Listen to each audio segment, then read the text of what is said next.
Finally, itong si Catherine Luna, sa mga hindi nakakakilala no mga early mid 2000 mga 2008, 2009, mga ganyan. Nung halos nag-uumpisa pa lang din si Coco Martin at tinatawag pa siyang indie king ng Philippine movies, na-link siya dyan, na-involved siya dyan. Itong si Catherine Luna na noong umpisa ay napaka-controversial niya dahil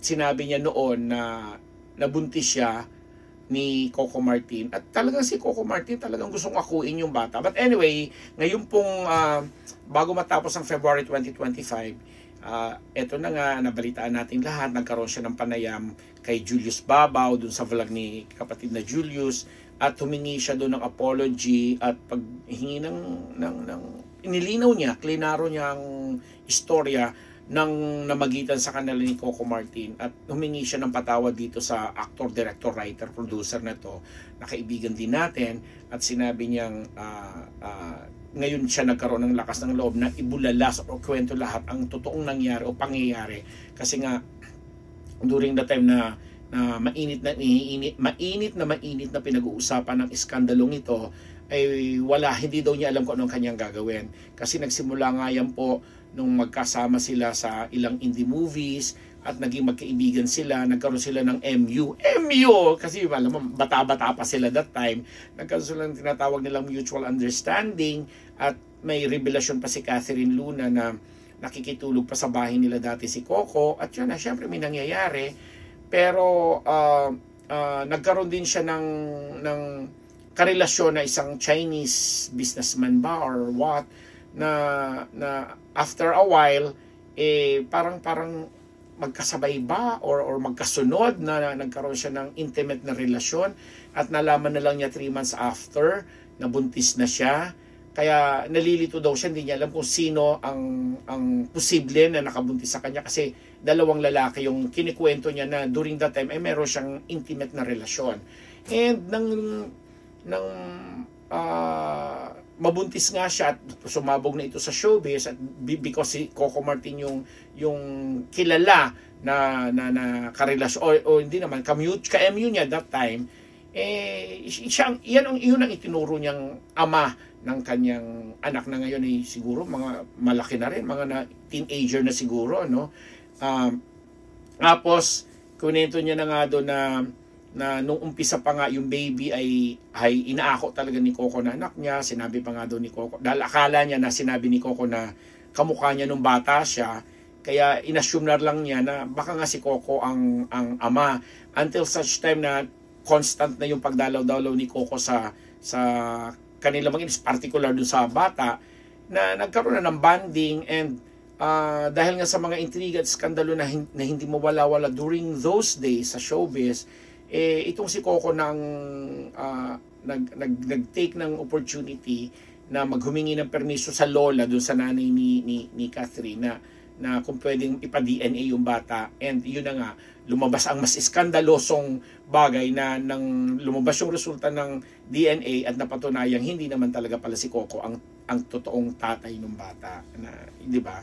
And sabi nga, there is history now, at natanggap na maligaya na sikat na ang isang Coco Martin, dahil sabi nga natin, isa siyang aktor, magaling na aktor, producer, businessman, director, writer, at maraming natutulungang mga artista, mga lumang artista at mga bagong artista, mga bumabalik na artista sa kanyang mga action series na ginawa mula pa sa Ang Probinsyano hanggang dito sa Batang Quiapo, na papasok na naman sa isang book na mga bagong karakter at mga bagong aktor na naman ang kanyang mga kasalamuha at mga kaeksena.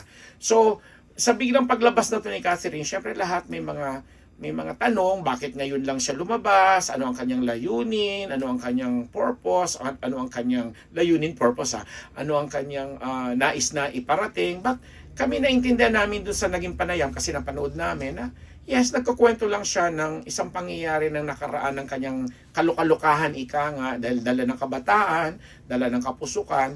And ayun nga lang, hindi kompleto yung kwento, dahil parang ano na nangyari kung hindi nga si Coco yung tatay, na ipakilala mo ba sa yung anak ang totoong tatay niya na sinasabi mo that time, kasabayan or kasunuran ng panahon na meron kayong intimacy ni Coco Martin. Hindi rin naklaro kasi sabihin mo pang isang private na citizen yung tao. But the thing is, dahil dinadrag mo na naman itong ganitong personalidad, siguro mas dapat mong klinaro ang mga bagay-bagay. And yes, as of now na binavlog natin po ito, wala pa rin tayong nababasa or naririnig na pahayag mula kay Coco Martin kung tinatanggap ba niya yung apology or paghingi ng dispensa o sorry nito ni Catherine Luna, or kung may ano pa siyang ibang reaksyon na gusto rin niya sabihin. Although, parang feeling naman namin, enough na yon na, alam mo yon na sometime in the past, na-acknowledge niya ito, na pag-usapan, kaya sabi mong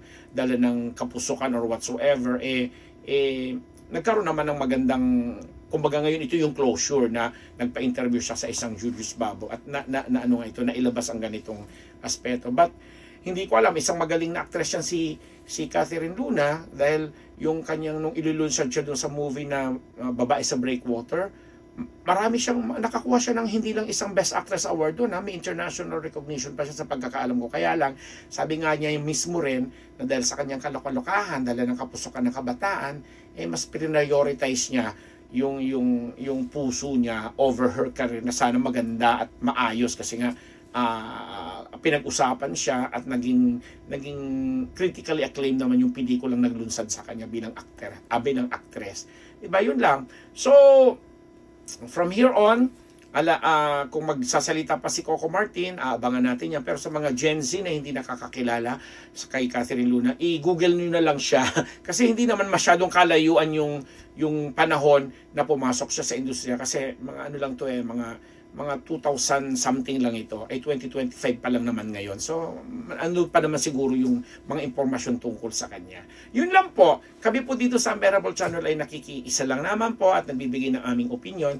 Kasi bilang mga kaibigan po kami ng mga binanggit na personal, particular ni Direk Coco Martin at Jewel Villamontes, na love namin yung baby na nila, mga Coco Jewels na nakasuporta at nakasubscribe po dito sa Unbearable Channel. Binabati namin ng 13th anniversary, Mommy Pearl, at sa lahat po ng bumubuo ng Coco Jewels.